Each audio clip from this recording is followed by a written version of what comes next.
ایک اور مسئلہ ہے وہ آئی ایم ایف کا پروگرام ہے، وہ کورونا کی وجہ سے سسپینڈڈ ہے۔ اب دوسری لہر کورونا کی آ گئی ہے۔ ایک کیچ 22 سچویشن اس وقت نظر آتی ہے۔ اگر پاکستان آئی ایم ایف کے پروگرام میں جاتا ہے تو سیکولر ڈیٹ اتنا زیادہ ہے کہ خسارے کم کرنے کے لیے آئی ایم ایف دباؤ ڈالے گا کہ آپ بجلی کی قیمتیں بڑھائیں، وہ بڑھیں گی، ایک انفلیشنری پریشر آئے گا جس سے اور زیادہ معیشت بھی دباؤ میں آ سکتی ہے۔ مگر دوسری طرف اگر آئی ایم ایف کا پروگرام سسپینڈڈ رہتا ہے تو ایکسٹرنل پریشرز پیدا ہو سکتے ہیں۔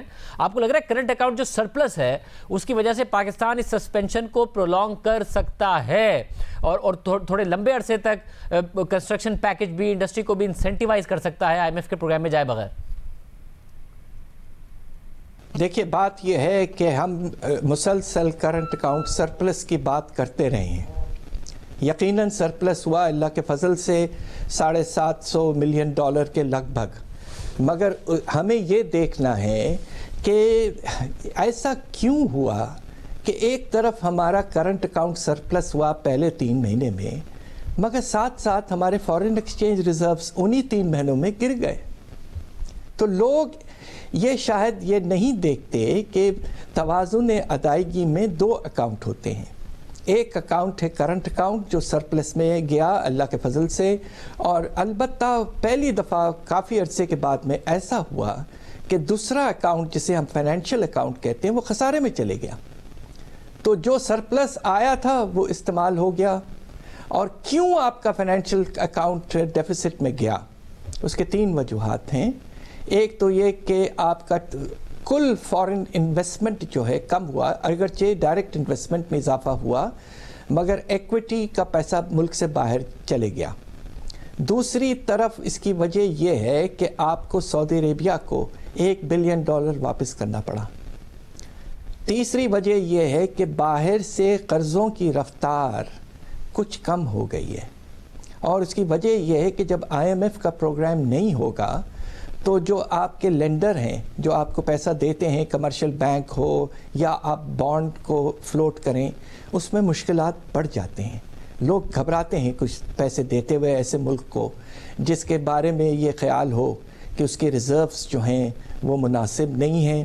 اللہ کے فضل سے اس وقت 3 مہینے کے ہیں، مگر اس کے پیچھے بہت سے سواپ فنڈز اور بہت سے ڈپازٹس آپ نے ریزروز کو آرٹیفیشلی بڑھائے رکھے ہیں۔ مطلب اب حکومت سرکولر ڈیٹ کو تو اپنے دعووں کے باوجود کم نہیں کر پائی ہے، اور اب آپ یہ کہہ رہے ہیں کہ ایکسٹرنل سیکٹر کے حالات ایسے ہیں کہ جو بھی سرکولر ڈیٹ کو کم کرنے کے لیے شرائط آئی ایم ایف لگاتا ہے حکومت ان کو مانے اور آئی ایم ایف کے پروگرام میں دوبارہ چلی جائے۔ دیکھیں، بات یہ ہے کہ آپ کو اس سال قرضوں کی ادائیگی میں $12 ارب دینے ہیں۔ دوسری طرف کرنٹ اکاؤنٹ اس وقت سرپلس میں ہے، مگر آنے والے مہینوں میں چونکہ آپ کو بے شمار ایسی چیزیں امپورٹ کرنے ہیں جو پہلے آپ نے نہیں کی۔ آپ کو 50 لاکھ بیل کے لگ بھگ کپاس امپورٹ کرنا ہے، 25 لاکھ ٹن گندم امپورٹ کرنا ہے، 5 لاکھ ٹن چینی امپورٹ کرنا ہے۔ اس کی وجہ سے امپورٹ میں اضافہ ہوگا۔